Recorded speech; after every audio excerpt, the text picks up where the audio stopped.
마태복음 9장 27절부터 38절입니다. 예수께서 거기에서 떠나실새 두 맹인이 따라오며 소리질러 이르되 다윗의 자손이여 우리를 불쌍히 여기소서 하더니 예수께서 집에 들어가심에 맹인들이 그에게 나아오거늘 예수께서 이르시되 내가 능히 이 일 할 줄을 믿느냐 대답하되 주여 그러하오니이다 하니 이에 예수께서 그들의 눈을 만지시며 이르시되 너희 믿음대로 되라 하시니 그 눈들이 밝아진지라.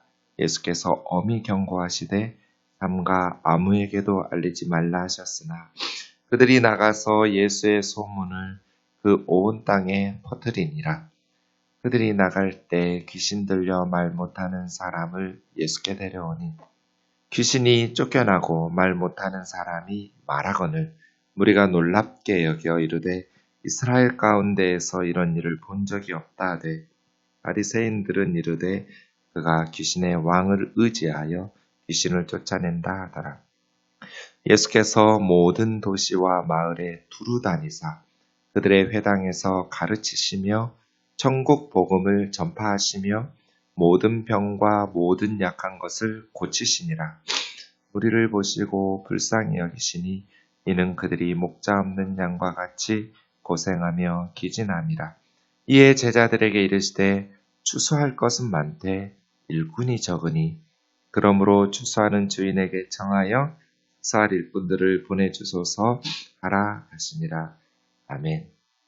어제 주일 오전 예배 때 함께 말씀 나누었던 것처럼 마태복음 8장과 9장은 세 세트의 치유와 기적이 있는 제자들을 겸한 그러한 본문이었습니다. 산상설교인 5, 6, 7장이 끝나면서 8장, 9장에 9개의 치유, 풍랑을 잔잔케 하시는 기적까지 포함해서 10개의 기적 스토리가 나오고 있었습니다. 세 번째 세트에서는 이제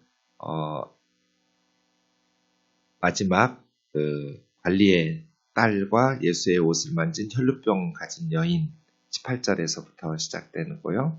오늘 본문 27절에서부터는 그 세 번째 세트의 두 번째 치유기사인 두 맹인을 고치시고 또 귀신 들려서 말 못하시는 분을 귀신을 쫓아내셔서 말을 하게 하시는 치유기사가 이어지고 있습니다.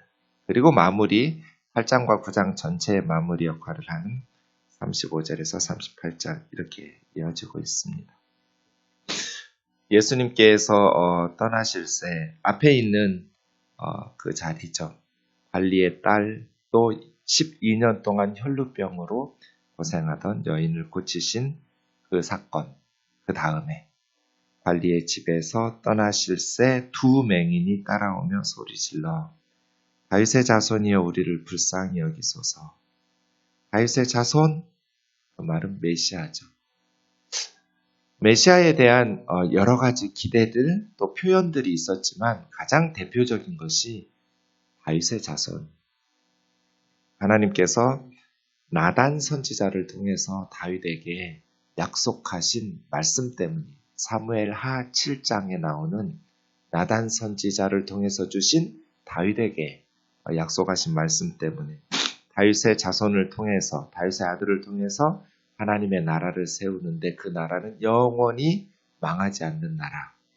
또 그 다윗의 아들은 하나님을 위해서 집을 짓는데 성전, 하나님의 집, 예수님께서 이 사람들 손으로 지은 예루살렘 성전을 헐고 사흘 만에 다시 일으켜 세우시겠다고 말씀하셨던 그 하나님의 집.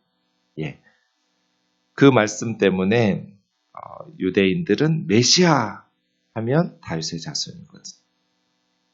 다윗의 자손이여 이 말은 예수님의 사역을 듣고 이 두 맹인이 믿음이 생긴 거죠. 이분이 하나님의 아들이시고 약속하신 구원자 메시아시다. 다윗의 자손이여 우리를 불쌍히 여기소서. 예수께서 집에 들어가심에 맹인들이 그에게까지 나오니까 내가 능히 이 일 할 줄을 믿느냐? 믿으냐고 물으셨어요. 주님은 지금도 우리에게 물으시죠. 믿느냐? 어제 우리 말씀 나누었던 것처럼 주님께서 역사하실 수 있는 공간은 믿음이거든. 산소가 있어야 불이 나요. 산소를 차단시키면 불이 꺼지죠. 믿음이 있어야 주님이 일하실 수 있어요. 믿음이 없으면 주님의 역사가 약화되죠. 혹은 사라지죠. 그래서예요. 내가 능히 이 일 할 줄을 믿느냐? 아니면 그냥 한번 나와서 답답하니까 혹시나 해서 외쳐보는 소리냐? 주여 그러하오이다. 믿습니다. 이 맹인들은 어떻게 믿음이 생겼을까요? 예수님에 대한 소문이 온 땅에 퍼지니라는 26절 때문이죠. 예수님에 대한 소문을 들었기 때문이에요. 그래서 믿음은 들음에서 나요. 예수님에 대한 소문을 들었을 때 이 맹인들이 믿음이 생긴 거죠. 우리도 예수님께 가면 고칠 수 있다. 눈을 뜰 수 있다는 믿음 말이에요. 그래서 예수님께서 눈을 만지시면서 너희 믿음대로 되리라. 계속해서 8장과 9장의 역사들은 다 믿음의 역사들이었어요. 예수님께서 고치시는데 사람들에게 요구하신 것은 믿음이었어요. 첫 번째, 나병 환자도 믿음을 가지고 예수님의 발 앞에 꿇어 엎드려서 주님이 원하시면 저는 깨끗하게 될 수 있습니다. 두 번째, 백부장의 종도 주님 내 집에 들어오시는 것을 저는 감당할 수가 없습니다. 다만 말씀으로만 하시면 내 종은 나을 겁니다. 다들 믿음의 역사였어요. 지붕을 뚫고 예수님 앞으로 내려오는 믿음이 없이 지붕을 뚫고 달아내려서 예수님 앞에서 그 질병을 고치. 그러니까 이 모든 사람들이 다 어떤 예수님께 나오는 데 있어서 걸림돌들이 있었어요. 나병 환자는 율법의 걸림돌. 부정하다, 부정하다 외쳐야 돼요. 그런데 그 두려움을 뚫고 용기를 내어서 예수님 앞에 달려나올 수 있었던 것은 믿음이 있었기 때문이에요. 그 장애물을 믿음으로 돌파해내는 거예요. 많은 사람들이 막고 있어서 예수님 앞으로 도저히 이 침대에 누운 중풍병자를 데리고 갈 수가 없어요. 그들은 이 장애물을 믿음으로 지붕을 뚫어버린 거예요. 자기들이 예수님 앞에 나아가는 데마다 다들 걸림돌들이 있었어요. 여러 가지 장애물들을 뚫어내고 예수님 앞에 나가서 자신들의 문제들을 고침받을 수 있었던 그 힘은, 용기는 믿음에서 나왔어요. 믿음이요. 이 두 맹인에게 주님께서는 너희 믿음대로 될지어다. 너희 믿음대로 되라는 거예요. 우리도 마찬가지죠. 여러 가지 의심 또 장애물들이 있을 거예요. 기도한다고 될까? 상황을 보면 도저히 불가능해 보여요. 이 장애물을 뚫어내서 예수님 앞에 나아가 다윗의 자손이여 우리를 불쌍히 여기소서. 이 우리 속에 여러 가지 기도 제목이 들어갈 수 있죠. 여러 가지 이름이 들어갈 수 있어요. 다윗의 자손이여 우리 아이를, 우리 부모를, 우리 교회를, 우리 나라를, 열방의 사람들을 불쌍히 여기소서. 다윗의 자손이여 우리를 불쌍히 여기소서. 예수님의 귀에 들리게 하기까지 믿음으로 장애물들을 돌파해내는 힘이 필요해요. 힘이. 그때 주님께서 내가 능히 이 일 할 줄을 믿느냐? 우리에게도 물으실 때 주여 그러하외이다. 주님께서 원하시면, 주님께서 역사하시면 능치 못한 일은 없습니다. 라고 고백하면서 주님 앞에 우리의 신앙을 고백할 때, 주님을 신뢰하고 주님을 믿음으로 고백할 때 너희 믿음대로 되라고 말씀하시는, 너희 믿음대로 되라고 하시는 그 음성이 우리 가운데 임하기를 주의 이름으로 축원합니다. 언제나 성경에 인물들이 그들의 문제를 해결할 때는 장애물들이 있었다는 것을 기억하세요. 우리도 마찬가지. 장애물들이 있어요. 그 장애물들을 뚫어내는 것은 믿음이에요. 믿음. 마지막 10번째, 귀신이 들려서 말을 못하게 하는. 귀신 이놈들도 참 특이한데요. 말을 못하게 하기도 하고 또 말을 많이 하게 하기도 하고. 말 못하게 하는 귀신 들렸어요. 그때 예수님께서 귀신을 쫓아내시고 말 못하게 하는 사람을 고쳐주셨어요. 말하게 되었죠. 무리가 놀랍게 여겼어요. 이스라엘 가운데 이런 일을 본 적이 없다. 이것은 믿음의 반응은 아니에요. 그래서요. 많은 사람들이 똑같은 기적을 보고 믿음으로 주님 앞에 나아와서 구원을 얻은 반면 또 많은 사람들은 자기 호기심을 충족하면서 와 놀랍다 하고 끝났어요. 그리고 또 한 부류들, 바리새인들은 귀신의 왕을 의지하여 귀신을 쫓아낸다. 이게 이제 성령 회방죄예요. 여러분, 예수님께서 말씀하신 성령 회방죄는 다른 죄가 아니에요. 예수님의 기적과 치유의 기사들을 보고 귀신의 왕 바알세부를 의지해서 저 귀신을 쫓아내는 거다. 이것을 성령 회방죄라고 말해요. 성령의 능력으로 사람들을 치유하고 하나님의 나라로 천국으로 인도하는 믿음의 역사들을 일으키실 때 그 성령의 역사들을 회방하면서 귀신의 역사로 둔갑시켜서 사람들을 자신들도 천국에 들어가지 않고 천국에 들어가려 하는 사람들까지도 가로막는 사람들. 성령을 회방하여 믿지 않는 성령의 역사를 사탄의 역사로 해석하는 성령의 방제. 달리 용서할 방법이 없어요. 이런 사람. 그래서요. 똑같은 상황을 보고 어떤 사람들은 믿음으로 예수님을 영접해서 천국에 가고 많은 무리들은 그냥 호기심을 충족시켜서 놀라고 또 어떤 사람들은 귀신의 왕, 사탄의 능력으로 쫓아낸다고 정죄하면서 본인과 다른 사람까지 천국에 가지 못하도록 하고 말이에요. 마지막 35절이요. 마무리 단락인데요. 이 8장에서 9장하고 그 다음 이제 10장 이후에 다리 역할도 해줘요. 차이가 뭐냐면 8장, 9장은 예수님 혼자 일하셨어요. 이제 10장부터는 제자들을 동참시키셔요. 그래서 내일 본문은 이제 12제자를 파송하시면서 전도시키시죠. 8, 9장에서 예수님 혼자 일하셨다면 10장부터는 이제 제자들을 예수님의 사역에 동참시키시는 그 다리 역할하는 것이 이 단락인데요. 기도부터 하도록 시작하시죠. 35절이요. 예수께서 모든 도시와 마을을 두루 다니사 그들의 회당에서 언제나 주님은 세 가지 하신다고 예수님의 사역을 세 가지 동사로 요약하죠. 가르치시고 전파하시고 고치시고. 교회가 그리스도의 몸이니까 이 세 가지에 집중하는 거죠.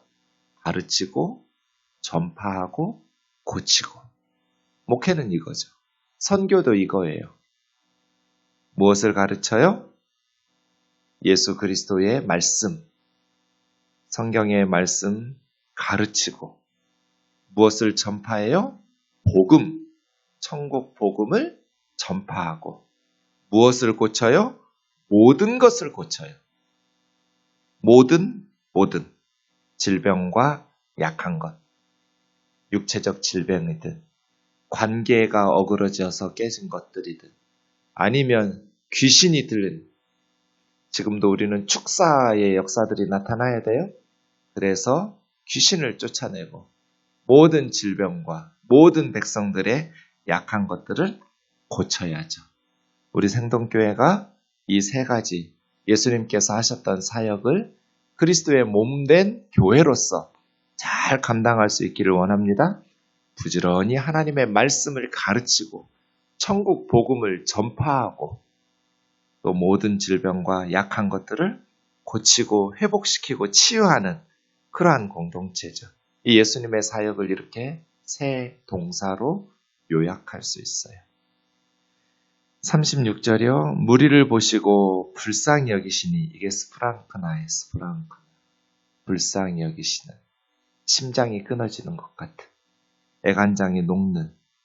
왜 예수님께서 무리를 보시고 불쌍히 여기셨는가? 목자 없는 양 같았기 때문이에요. 양은 빠른 발이 있는 것도 아니고 날카로운 뿔이 있는 것도 아니고 좋은 머리가 있는 것도 아니에요. 그래서 양이라는 동물이야말로 목자가 꼭 필요해요. 그런데 목자가 없어요. 무슨 뜻이에요? 아무도 돌봐주지를 않아요. 이 목자 없는 양은 스가랴 10장 2, 3절, 민수기 27장 17절, 역대하 18장 16절, 에스겔 34장 5절, 끊임없이 구약 성경에 나온 주제 중에 하나죠. 하나님께서 이스라엘의 지도자들을 책망하시고 또 이스라엘의 백성들에게 약속하신 것이 목자거든, 목자. 목자 없는 양같이. 세상에서 제일 불쌍한 사람들, 목자 없는 양. 그럼 그 양은 어떻게 되겠어요? 맹수들이 잡아먹겠죠. 고생하고 기진함이라. 이에 제자들에게 이르시되, 예수님께서 36절 목자 없는 양 같은 모습을 보시고 37절 추수할 것은 많되 일꾼이 적으니 그러므로 추수하는 주인에게 청하여 추수할 일꾼들을 보내어 주소서 하라 하시니라. 추수하는 주인은 하나님이시죠. 하나님께 무엇을 구하라는 거예요? 추수할 일꾼들을 보내어 달라고 하는 거죠. 선교의 주인은 하나님이세요. 우리가 아니에요. 추수하는 주인은 하나님이시죠. 그런데 하나님께서 왜 추수를 못하고 계셔요? 일꾼이 없어요. 일꾼이. 그래서 뭐부터 해야 돼요? 기도부터 해야 돼요. 하나님 앞에 추수할 일꾼들을 보내어 주세요. 많은 후배들이 물어요. 목사님, 어느 교회로 가야 돼요? 어느 교회로 청빙받아 가야 돼요? 저의 대답은 추수할 일꾼을 보내어 달라고 기도하는 교회로 가라. 추수할 일꾼을 보내어 달라고 기도하는. 우리는 목자가 아니에요. 양이에요. 하나님께서 목자시죠. 우리 주님이 목자예요. 그 목자이신 예수님을 잘 따르는 그런 양들이 될 수 있도록 돌보는 것들이 필요한데 문제는 일꾼이 없어요. 추수할 것들이 너무 많거든요. 여러분 기도해 주셔서 한 주간 선교지에 잘 다녀왔는데요. 추수할 게 너무 많아요. 한 미전도 종족을 보고 왔는데 일꾼이 없어요. 우리 교회가 이 사역을 잘 감당할 수 있을까? 가기 전에 우리 세 식구가 모여서 기도를 했어요. 하나님께서 우리에게 무엇을 원하시는지 기도하자.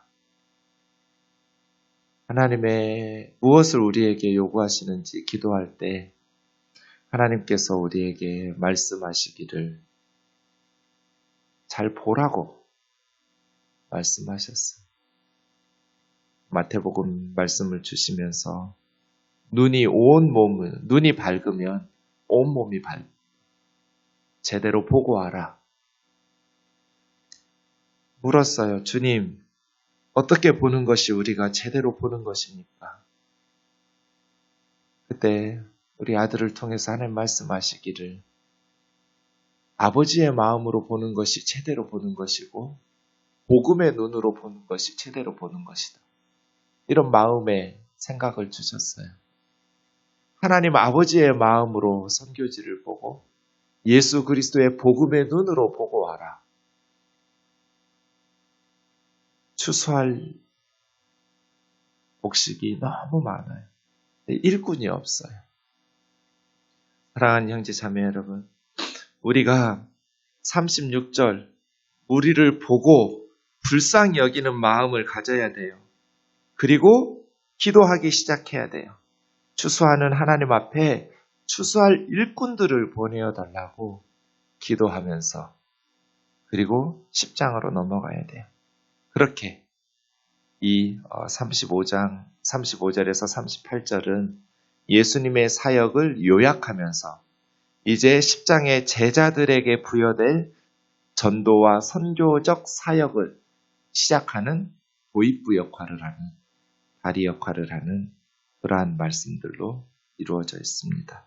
우리가 하나님 앞에 기도하면서 또 우리가 추수할 일꾼들이 되어서 천국 곡식들을 모으시는 추수하는 주인이신 하나님 앞에 귀한 사명을 잘 감당할 수 있기를 원합니다. 기도하겠습니다. 사랑하는 주님, 감사합니다. 목사들은 많은데 하나님 마음에 합한 목사들이 없습니다. 일꾼들은 많은데 충성된 일꾼들이 없습니다. 자비로우신 주님, 우리를 불쌍히 여겨 주옵소서. 성도들이 목자 없는 양과 같이 기진하고 고생하지 않게 하여 주옵소서. 양떼들을 잘 돌아보는 목자이신 예수님의 종이 되어 신실하고 충성된 사역들을 감당하는 양들을 위해서 자신들의 생명을 바치고 자신들의 물질을 바치고 자신들의 모든 것을 양떼들과 교회를 위해서 쏟아 부을 수 있는 예수님 닮은 목회자들을 보내어 주시옵소서. 추수할 것은 너무나 많습니다. 일꾼이 없습니다. 자비로우신 주님, 선교의 주인이신 하나님 앞에 기도하고 또 추수할 일꾼이 되어서 충성스럽게 주신 시대적 사명을 감당하는 생동교회가 되게 하여 주옵소서. 우리 교회가 주님의 마음을 시원케 해드리는 선교 공동체로 빠른 시일 내에 전환되게 하여 주옵소서. 예수님의 거룩하신 이름으로 기도하옵나이다. 아멘.